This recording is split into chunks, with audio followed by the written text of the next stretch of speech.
Yo, what's up? That's right. You know who it is. Sheridan Mish, baby. You know what time it is. I'm here to tell you it's all gonna be okay. You better believe it. I'm glad that you're watching tonight. Man, do I want to share some things with you.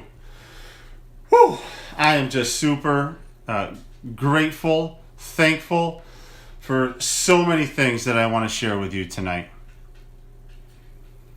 That's right, people are jumping on. Irene, Renee. Oh, my brother Emerson is on board. All right. Hello, Anita. It was great to see you today. Oh, man. I've just got so many things I want to talk about tonight. I want to keep it short, but I'm just going to talk. We're going to let it go. I mean, I can tell you this. It's not going to be as long as the live was yesterday when we were driving down to get Autumn's stuff at Canterbury School. But I've got a bunch of things going on in my mind and things I want to talk about. The list is short, but I think I could end up talking for an extended period of time. So what do I want to talk about tonight? A few things. First of all, besides telling you that it's all going to be okay. Oh, Sandy, it's good to see you. It was great speaking with you earlier as well. So, yeah, listen, I had a great day today at the office, and just super blessed to be able to do what I do in this community. And so what do I want to talk about? First of all, community, I think, is probably the first thing I want to talk about.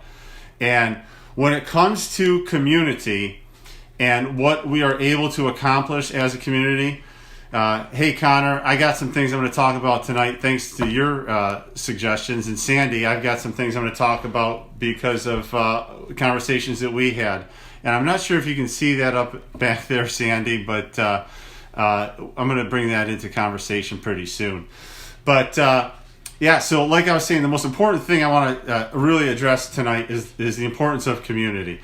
And it's that connection that we have socially and the experience that we have together here in a community. And one of the things that I love... Oh, you like the shirt? That's right. Let's go Rangers. Let's go Mets.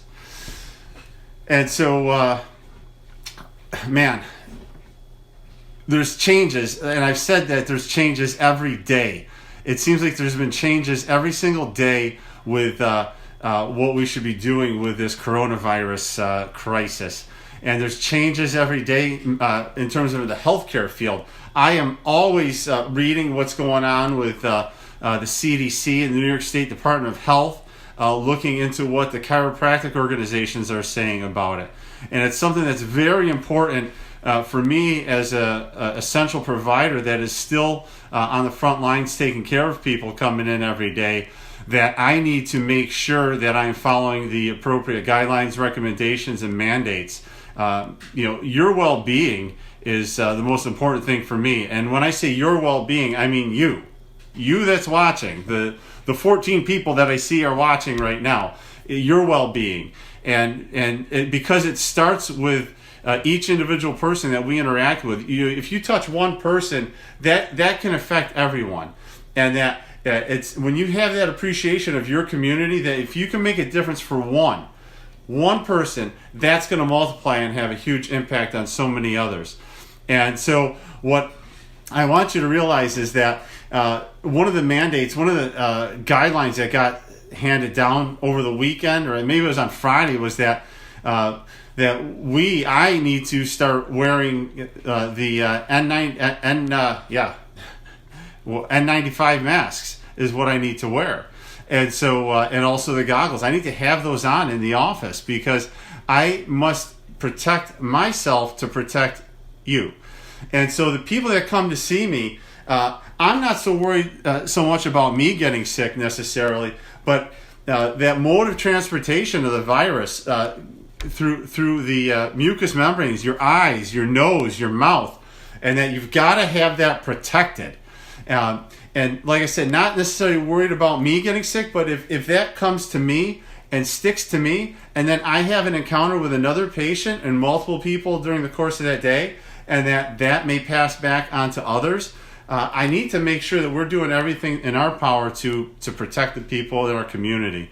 And so that's why, effective today, we started wearing the masks in the office. And I've got a couple of people I want to just thank primarily for stepping up. One is that I needed to get masks today. And I also needed, like I said, to get the N95 mask because as a HCP needing PPE, as a healthcare provider needing personal protective equipment, I needed to get that standard of protection. So I ended up reaching out to Josh Amodio, who is a home inspector, and he's a friend of ours who we went to high school with at Utica Notre Dame.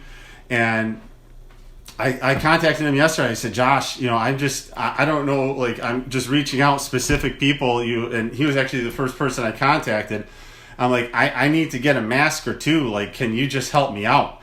And he had 2 masks, 2. And he says, one's got your name on it. And so just like that, I sent a message, and he was on it in a second. And he told me to stop by his house. I picked it up, and he hooked me up. I wanted to give him something for it. He didn't want anything. He's like, nope, I don't want any money. I don't want anything for it. He just gave it to us. Now, I barely made it there alive because about 30 seconds before, Irene went over a curb. Boom! Just like this. I'm telling you, it was so scary. Man, Irene just whipped around the corner and smacked that curb, and the car went flying. Oh, man, that was fun. But we got to Josh's house and ended up getting the mask. And so that mask, the N95 mask, that's at my office. And so, that's something that is direct for patient care, and that we need to make sure that it's safe for that situation. But this mask that I'm wearing right here, this is also someone that I have to thank for making this. And this is someone that I met through an event that we did through our office where we were doing a passion planner training for our community, something that we do totally for free. And so her name is Linda Stewart, and Linda came to that event, and we've developed a friendship since.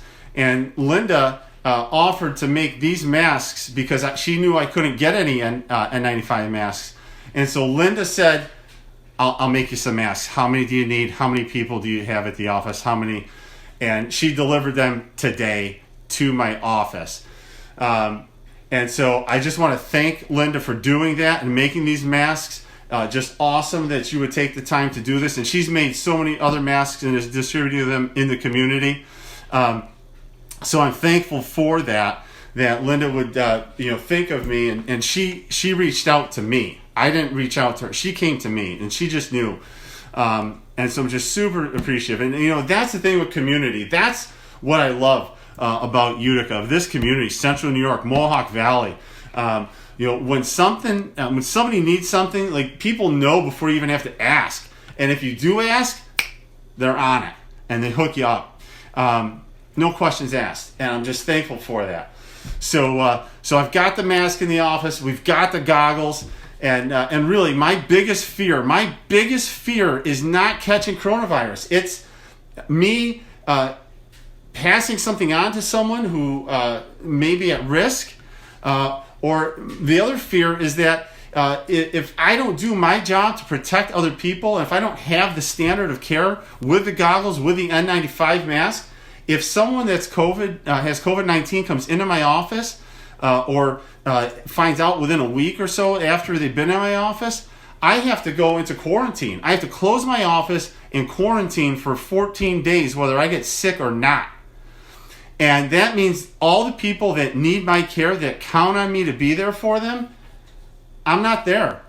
And I have that weight on my heart that I am there every day, and I'm going to be taking care of people, but they count on me, and I can't do anything to jeopardize the amount of care that I can provide to my community. So with that said, we're doing everything that we have to do.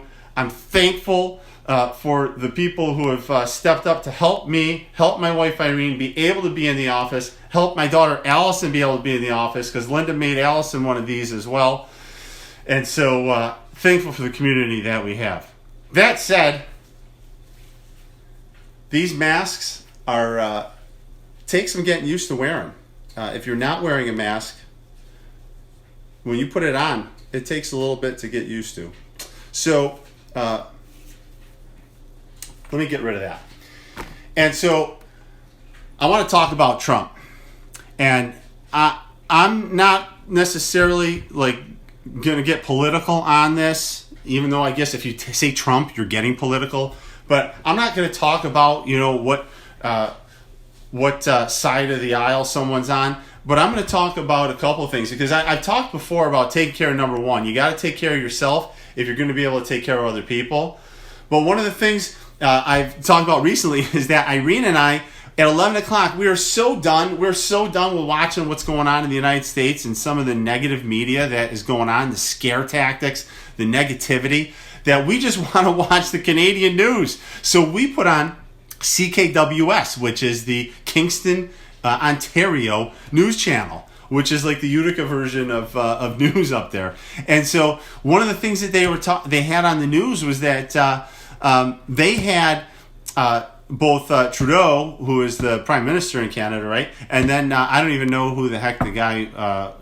It can't be Ford, but I don't know, whoever the heck it is. That's the head of the province in Ontario.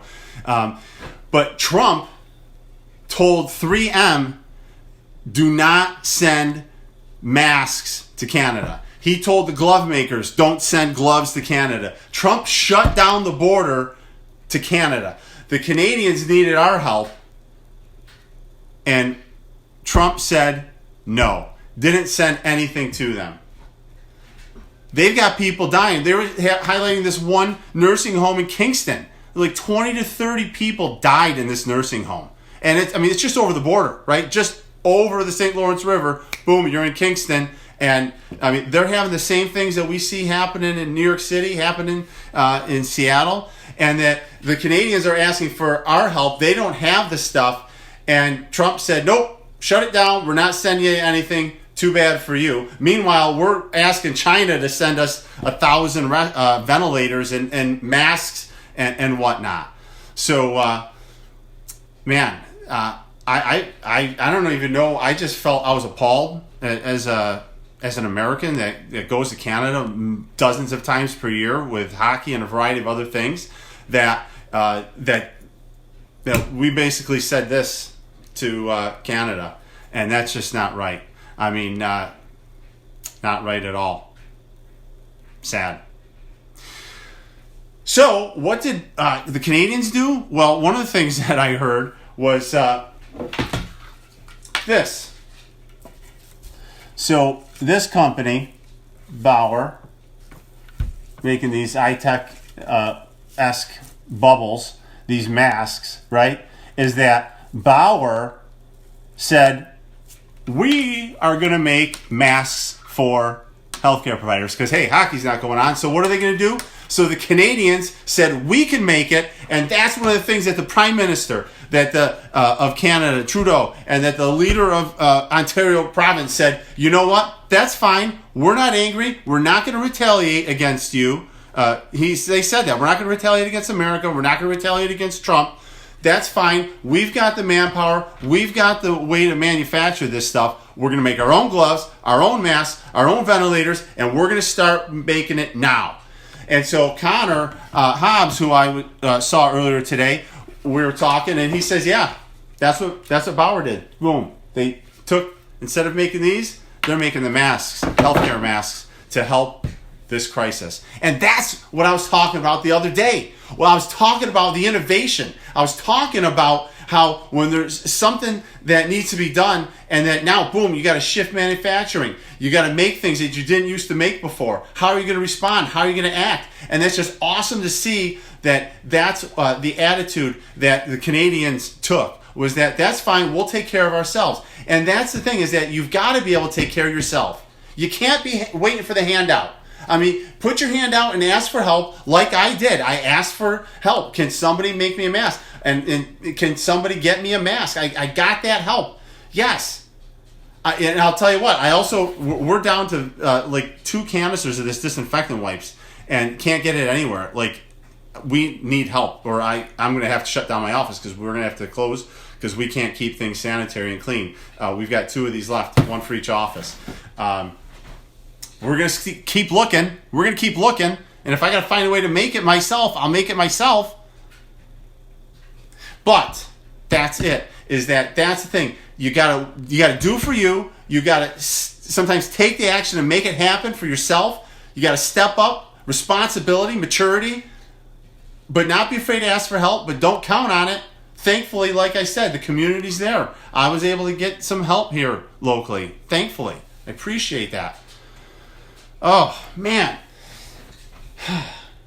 hockey, man, yeah. So, that's what I want to say too. Like I got this hat, I got the Mets hat on, I got the Rangers shirt on. Because, man, you know me. I see John Cashell's watching. I mean, listen, John knows, right? Hockey, baseball, softball, like this right now, this time of year, this is the sweet spot. This is the sweet spot for the Mish family. This is when I should be watching the Mets.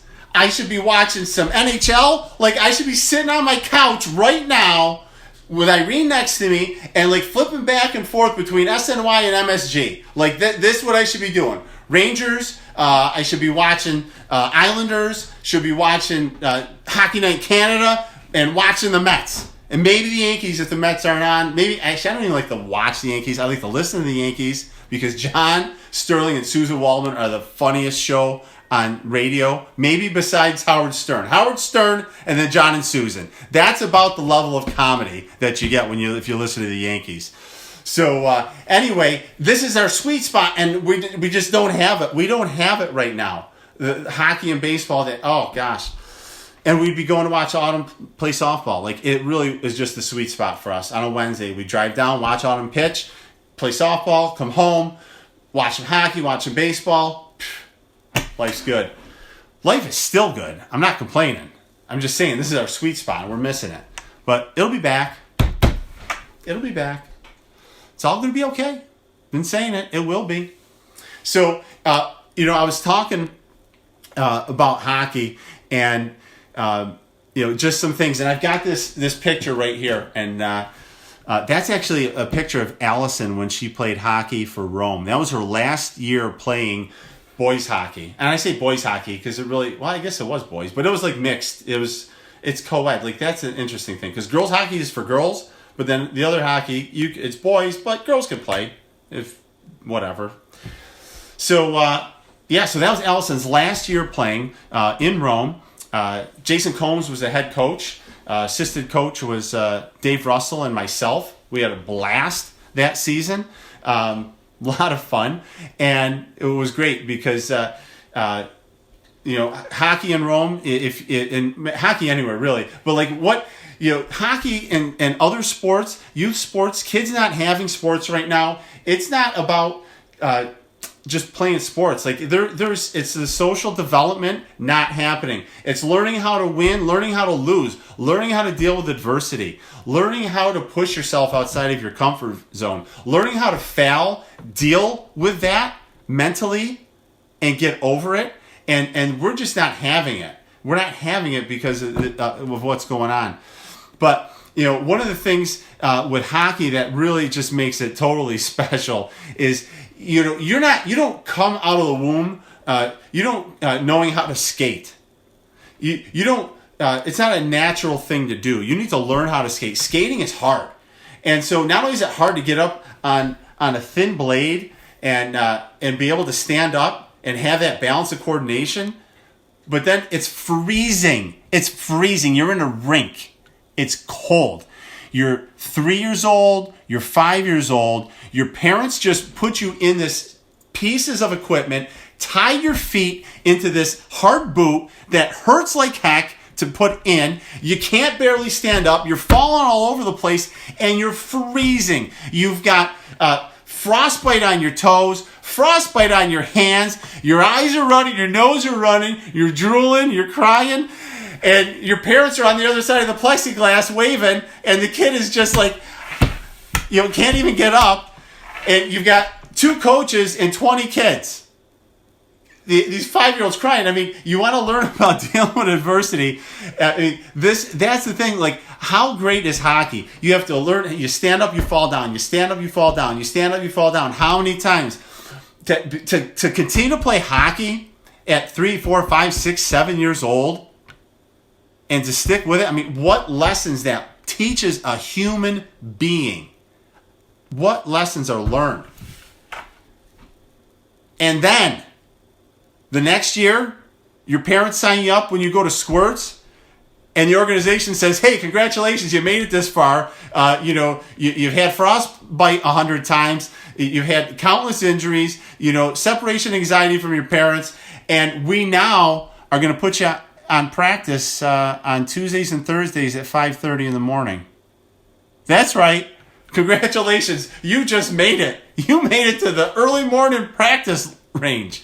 That's right. And so now you've got to wake up as a kid that wants to sleep till noon, and now you're getting up at 5 in the morning at least to get to the rink to freeze your ass off, and your parents also have to get up and take you there, and they're thinking to themselves, what the hell did I do? But they probably stopped at Dunkin' Donuts, Dippin' Donuts, Dandy Donuts, wherever to get their coffee, maybe to stay warm while you're freezing your ass off, and the coaches are freezing their ass off, and the parents are either drinking their coffee or they're sleeping back in the car, right? Some parents may be drinking still at that time, especially like when it was on a Saturday. They probably are still drunk, but anyway, that's another story. So Allison, I'm coaching her. Oh God, that almost went down. Well, hey, that's all right. Oh, geez, it's breaking all right like that. That's the Power of Life TV right there. So this was my picture. The kids gave this to me. Kids gave this to me at the end of the season. Coach's gift. This has been on my mantle right now. I didn't dig this out of the basement. I mean, I got shit down in the basement, but this was right up there. This is right up there. And so, this is the thing. You want to talk. Sandy Frankie was saying about how hockey people, whether you're on the same team or you go through it with them or not, you just know what it's like, because it's just a different breed. It's crazy. What you deal with from a hockey family standpoint. It doesn't matter. We've all been there. We've all done that. We know what it's like. And so this was Allison playing in Squirts in Rome. And let's see. We got this. There's Allison right there. There's Allison. Hey, Allison, 9-year-old Allison. And there's Emily Martingano right here. Here's Emily. That was the only other girl on the team. And then where's Jonathan Frankie? Where's that smiling little chooch? That's him, right, Sandy? I think that's Jonathan right there, right? Sandy can give me a heads up if that's correct or not. But these kids are just such a fun time coaching these kids. And I love seeing their signatures and then going through and looking and reading their names and knowing all these kids that I coach. And this was a long time ago. Allison's 26. She was 9 at the time. 17 years ago. 17 years ago this was. Man, time flies. So, but the Rome Grizzlies, I don't like the Grizzlies. It was funny. These jerseys. This was back in the day too. I don't know when it happened, because when I played, the organization owned the jerseys, and then you would have to turn them in at the end of the year, and the jerseys just got recycled season after season. That was the same thing with these. They got the American flag on the jerseys, because this team that had it before, I think the year before, they went to the Silver Stick Championship, and so they needed to have the American flag on their patches on there. But I got something else that I pulled off the mantle. I got special things at my house. It's not even I don't have to dig deep. So I was like, man, I never really liked the Grizzly logo, this whole Sabres colors. But man, how about this from back in the day? That's right, I got this puck. This puck right here, this is from when I played. This puck here is from when I played mites. I was like 5, 6, 7, 8 years old max when I got this puck. Look at this. Northland Puck Company, USA. How about that? Yeah, look at that. That's an old Rome hockey logo right there. Fort Stanwix, baby. Love that stuff. So, yeah, good times. So, yeah, I'm telling you, there's nothing like hockey. Youth sports. I mean, listen, because you can go in other sports, right? I mean, gymnastics, tennis, softball, basketball, football. I mean, they all have their lessons that can be learned, and that's one of the things is that kids are just missing out by not having that right now.